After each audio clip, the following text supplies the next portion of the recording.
Президент России Владимир Путин вручил в Кремле государственные награды. Участниками торжественной церемонии, которая по традиции прошла в Екатерининском зале первого корпуса Кремля, стали около 4 десятков россиян и иностранцев, проявивших себя на профессиональном поприще или в деле укрепления сотрудничества с Россией. Среди награжденных спикер Совета Федерации Валентина Матвиенко, которая удостоена ордена Святого Апостола Андрея Первозванного.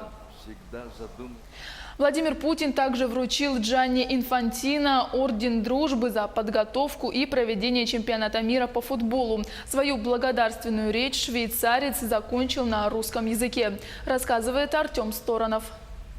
Джованни Винченцо Инфантино, президент Международной Федерации футбола. Президент России Владимир Путин в четверг вручил главе Международной Федерации футбола Джанни Инфантино орден Дружбы.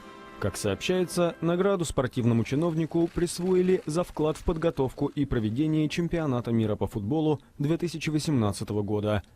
В ответной речи президент ФИФА снова поблагодарил Россию за турнир. «Вы приняли весь мир как друзей, и у всего мира образовались узы дружбы с Россией, которые останутся навсегда», — сообщил Инфантино. А закончил он свое выступление на русском языке.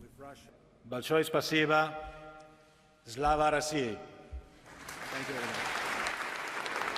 Чемпионат мира по футболу проходил с 14 июня по 15 июля 2018 года. Победителем турнира стала сборная Франции. Национальная команда России впервые в истории дошла до четвертьфинала.